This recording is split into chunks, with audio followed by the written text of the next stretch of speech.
Welcome, everybody, to another episode of the Crypto Roundup Show. Thank you for tuning in. I am your host, Daniel Elving, and we'll be talking about some news you should know, what's going on with some NFTs and Metaverse. And before I begin, I just want to let you know this show is brought to you by Token Metrics. Anyone can use Token Metrics to invest like the experts. We use AI and machine learning to analyze the crypto market and find the coins likely to gain the most. Tools on the Token Metrics platform include rolling daily ratings, price predictions for over 6,000 coins, daily, weekly, and monthly model crypto portfolios, long and short-term trade indicators, and much, much more. Think of us as the modern Bloomberg terminal for the crypto market. Sign up for gaining valuable market data and professional analysis today. Okay, so let's begin. So the first news I wanted to share with you guys today was that the US is planning to introduce a new bill known as the ECASH Bill. And the ECASH Bill is going to be used to try to create a digital dollar. And so it will be a digital analog to the greenback and could preserve privacy and anonymous transactions, according to an advisor on the bill. And so the U.S. Treasury Department is the one who's going to be creating this digital dollar instead of the Federal Reserve. And so the new bill that was introduced on Monday would authorize U.S. Treasury Department to do just that. And so according to Representative Stephan, electronic currency and Secure Hardware Act is known as the eCash Act, and it directs the Treasury to develop and issue an electronic version of the US dollar. And so the electronic dollar defined in the bill would bear instrument that people could hold on to their phone or card, and it's going to be token-based and not accounting-based. So if you lose your phone or card, you could lose the funds. Just keep that in mind. And so it would be deemed legal tender and be functionally identical to a physical greenback. And according to Rohan, assistant professor at Willamette University, we're proposing to have a genuine cash-like bearer instrument, a token-based system that doesn't have either a centralized ledger or distributed ledger because they had no ledger whatsoever. It uses secured hardware software and it's issued by the Treasury. It could support peer-to-peer transactions.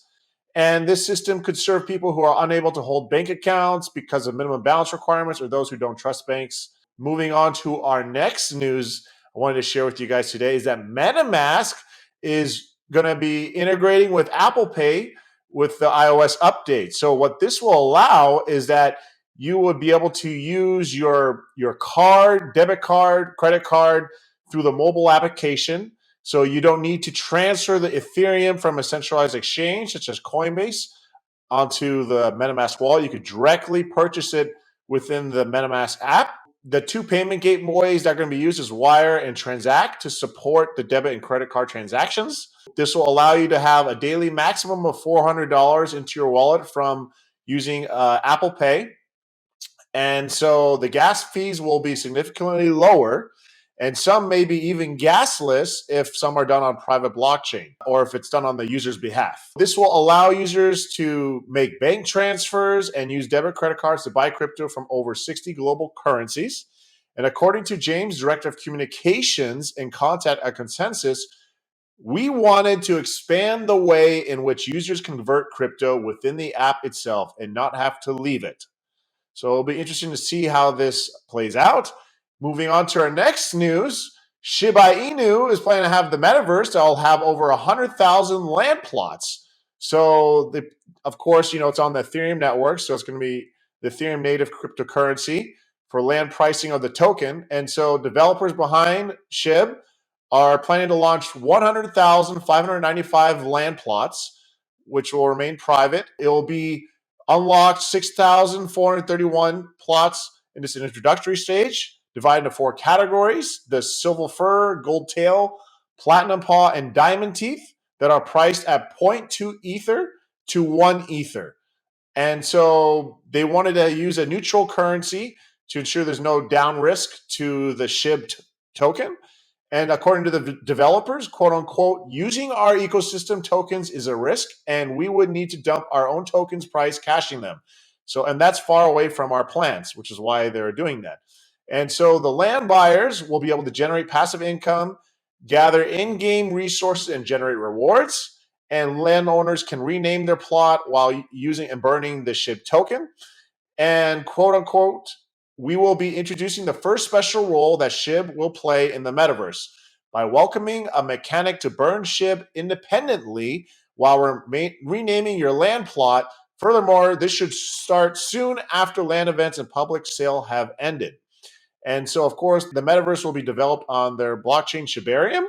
And moving on to our next news we have is that Restate is planning to launch their own university in the metaverse.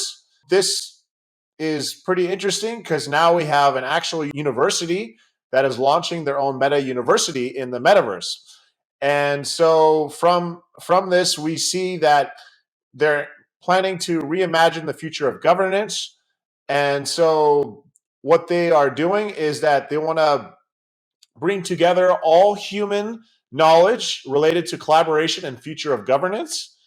And so they're promoting collaboration, manifesting in various forms. The MetaUniversity will be a global academic network of leading researchers and institutions around the world engaging in research, including evolution of human collaboration, new tools for governance, Web 3.0, economics. According to Anastasia, quote unquote, the metaverse represents a powerful test bed for new governance models that are more human-centered, inclusive, responsive, and pluralistic. Open knowledge and accessible education should be top priorities for the next generation of metaverses. It is imperative to make structures and incentives underlying our digital ecosystem evolve alongside its technological foundations. And according to Joel, CEO of Metaverse, facilitating learning and collaboration is one of the key reasons we built the Metaverse. It provides a seamless way of connecting different metaverse spaces. And according to Alexandra, quote unquote, the MetaUniversity is a central part of digital commons driven by community solidarity, group ownership, and open source technologies. We want the metaverse to be developing a safe place for its visitors to explore different aspects of human collaboration and discuss the impact of emerging technologies. And according to Omar, quote unquote, at the time greatest need for coherence and cooperation at the global level, we welcome leadership in promoting the connectivity and interdependence between people, as well as collaborative governance innovations. The UAE shares the same vision and spirit, and we look forward to co-developing and testing new collaborative tools that can help us gain more agile and resilient societies. Moving on to our next news we have is that Arby's is planning to enter the virtual food in the metaverse. They filed patents and trademarks with the US Patents and Trademarks Office in order to become part of the metaverse. And so they plan to offer virtual food and beverage products. The company also intends to operate a virtual restaurant that will feature both virtual and actual goods. The virtual restaurant will also feature home delivery. So there's a lot more businesses that are entering into this space.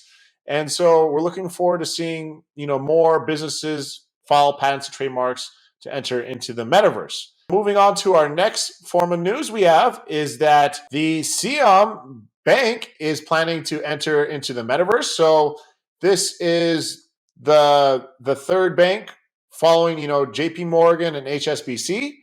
And so it's the biggest bank in Thailand. And so they're planning to seek and capitalize in the metaverse. They also planning to have their headquarters in the sandbox. And so the virtual space will be ready for public visits by the fourth quarter of this year. It will comprise 3 utility zones, including a space for business partners to collaborate on activities and projects, and a hub for supporting local artists through a non-fungible token marketplace and gallery. This is, pretty interesting. Another bank entering into the metaverse. We'll see what other banks that will enter the metaverse next. And moving on to our next news, Ukraine is launching an NFT museum to remember the war and raise funds. And so the Ukraine's Ministry of Digital Transformation announced last Friday that it has launched the Meta History NFT Museum, a blockchain-based collection of digital images of Russian invasion of Ukraine. Since the Russian war of invasion of Ukraine started on February 24th, they want to create the NFTs to tell the story of how it unfolded and sell those in the open marketplace. And according to the Ukrainian vice prime minister, the collection is like a museum of Russian-Ukrainian war that features a series of recent invasion events narrated in non-fungible token NFTs in the form of digital art paired with written reflections. And according to Fedorov, each NFT art would represent a story from the war. Every piece of art would be backed by a reliable news source. We want it to be cool, good looking, and it takes time. And so minting the artwork in the form of NFTs will preserve the story of the war while also raising funds for Ukraine. Each NFT will sell for 0.15 Ethereum, and the funds will go directly to the Ministry of Digital Transformation's crypto wallets and be used to facilitate humanitarian aid efforts in Ukraine. And so they want to plan to issue the NFTs to fund the armed forces.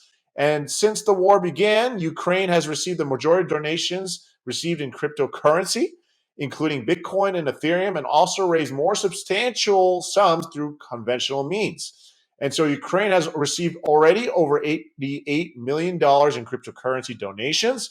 And the country has purchased supplies for its military with its crypto donations, including bulletproof vests, helmets, lunches, and medicines. And moving on to our last news we have is that El Salvador is planning to have a blockchain festival, the World Blockchain Festival, which will happen in April, between April 21st to April 23rd.